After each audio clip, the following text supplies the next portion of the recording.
The ratings are in for this week's edition of AEW Dynamite on TBS, an unfortunate incident where AEW star Skye was reportedly harassed by a fan during a Ring of Honor television taping last night. Reportedly, there was a lot of concern over fans leaving early last night for AEW Dynamite due to a hockey game. The Dynamite Kid's nephew is set to make his AEW debut this weekend on Collision, and UFC heavyweight star Derek Lewis reportedly is in talks with WWE.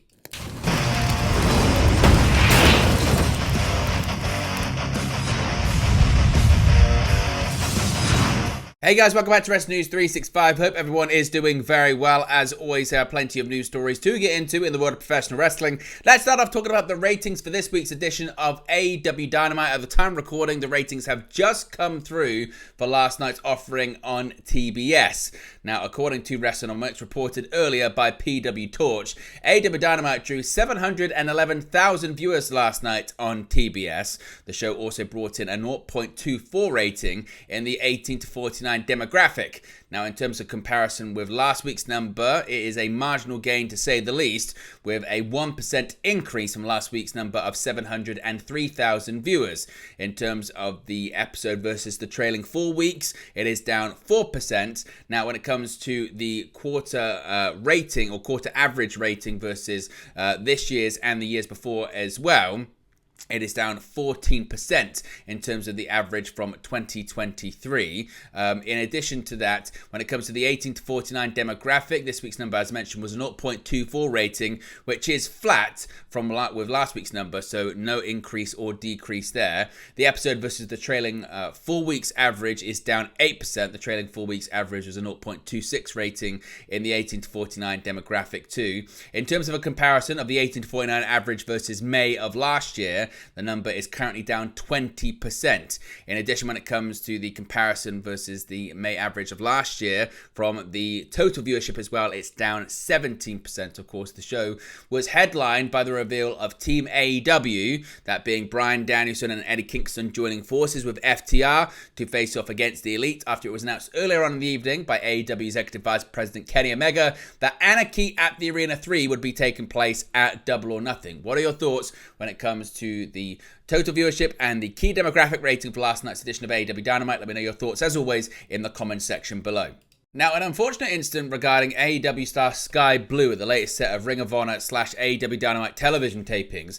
Now, AEW Skye has come a long way since she first made a splash with the promotion back in August 2021, and recently had what many felt was the match of her career when she unsuccessfully challenged Willow Nightingale for the AEW TBS Championship in a Manitoba Massacre match last week on AEW Rampage. Unfortunately, Blue's progression hasn't prevented her from dealing with some of the unsavory elements of pro wrestling fandom, even when she's in the ring. Shortly after last night's AEW Dynamite / Ring of Honor tapings concluded, a fan took to Reddit to post about harassment Blueface while she was working a Ring of Honor match against Rachel Ellering. According to the account, a fan in the front row, who was said to be there with his child, could be seen throughout the match making vulgar comments towards Blue, notably geared towards her appearance. The harassment became louder as the match went along, even with several other fans in the area telling him to stop. Upon the match ending, Blue was said to have immediately made her way backstage, visibly upset, while AEW / Ring of Honor official Aubrey Edwards went to AEW security and demanded the fan be removed from the arena. Building security also got involved, and the fan was seen putting up a fight as they attempted to remove him, leading to more people getting involved before he was eventually thrown out. Now, at this time, neither AEW nor Blue have commented on the situation. The 25-year-old has largely kept off social media since her match with Nightingale last week, with her only post being a retweet of AEW promoting last night's Dynamite match between Harley Cameron and Mariah May. In a bit more of an update on this, Mike Johnson of PW Insider has reported that the fan in the front row, quote, allegedly began making sexually charged and harassing comments towards Skye Blue. As the action spilled out of the ring, the comments from the man continued, with Skye telling him not to be such a pervert before eventually telling him to F off, according to a fan close by. As I mentioned, referee Aubrey Edwards was even forced to intervene, calling on security to approach the fan in question. The fan, who was with a young child, was then ejected. Now, Johnson notes that Blue and Ellering were praised backstage for their handling of the incident and keeping the match going. Now, sadly, it seems the fans' behaviour wasn't a one-off, as during Dynamite earlier on in the evening, Saraya pointed to a group in the front row while on camera calling them creeps. It's believed that one of the people Saraya was pointing at was the man who was later ejected. So, what are your thoughts on this incident? Let me know your thoughts and reaction to it in the comment section below. Now, speaking of Dynamite last night, reportedly there was some concern at fans in attendance leaving early due to a hockey game that was going to be taking place after the show. Now, last night, the Vancouver Canucks defeated Edmonton Oilers 5-4 in Game 1 of their second-round playoff series. While AEW took place at Rogers Place in Edmonton, Alberta, Canada, the hockey took place at Rogers Arena in Vancouver, British Columbia, Canada. Speaking about backstage concerns on Wrestling Observer Radio, Dave Meltzer explained, quote, "They did okay, the crowd, because there was a lot of concern about the crowd leaving because of the hockey game, and a lot of people left right at whatever time it was. I think their mountain time, so it would have been 8 o'clock. A lot of people left at 8 o'clock. You know, they didn't stay for the Ring of Honor stuff, but they did stay. Like I was told, people did not leave.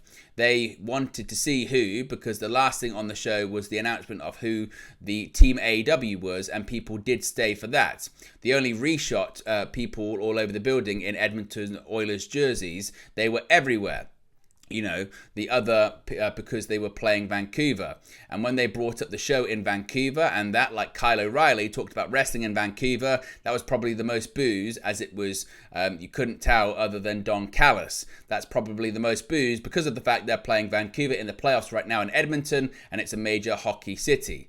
Now, as noted by WrestlingNews.co, Meltzer had previously stated there was an expected 20,000 fans likely to attend the hockey game. Team AEW, as I mentioned, was revealed on last night's Dynamite, thanks to Kenny Omega using his EVP privilege from a hospital bed to announce the Anarchy in the Arena 3 match at Double or Nothing on May 26.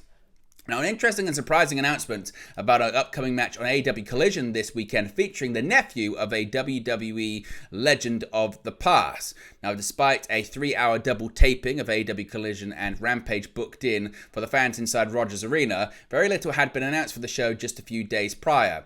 Now, following AEW Dynamite, we know that we'll be seeing Adam Copeland defend his TNT Championship against Kyle O'Reilly in the Cope Open. And now, we have another match announcement courtesy of AEW President Tony Khan.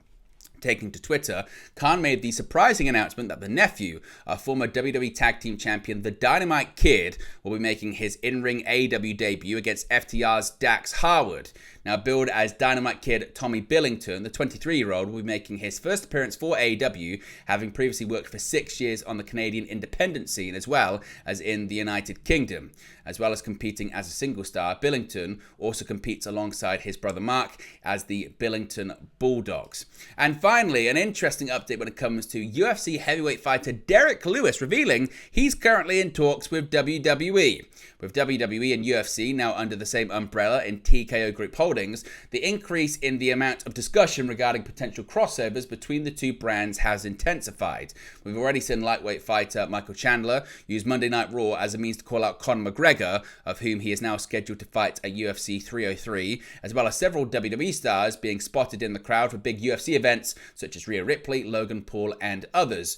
But what about a UFC fighter actually competing inside of a WWE ring? Well, speaking on the podium ahead of UFC Fight Night St. Louis, heavyweight fighter Derek Lewis was asked whether he could potentially cross over into WWE in the future following the TKO merger, to which he revealed, quote, "What's the TKO?" Lewis responded when asked if there could be a crossover to WWE via TKO merger. "Oh, yeah. We're actually in talks right now. We've been talking for a few months now. I was supposed to go down there in February to check everything out." As well as revealing he had already been in discussions with WWE, Lewis also revealed what his finishing move would be if he decided to get in the ring, which would be something along the lines of Rikishi's legendary stink face. He said, quote, we'd have something like Rikishi, you might see it somehow. I like taking off my shorts, so we might see something like that. Yeah. So if we get any more updates on Derek Lewis and his future in professional wrestling, of course, we'll let you know in a future video. But there you go, guys. Latest pro wrestling news for you. Be sure to smash a like on the like button. Be sure to subscribe, bottom right-hand corner. As always, let me know your thoughts in the comment section below, and I'll speak to you again very, very soon. Hey guys, thank you for watching, listening, streaming, or however you come across this video today. Be sure to click on the video on the right there to watch our next video, or click the bottom there to subscribe, or the bottom right hand corner. Thank you very much, and I'll speak to you again very soon.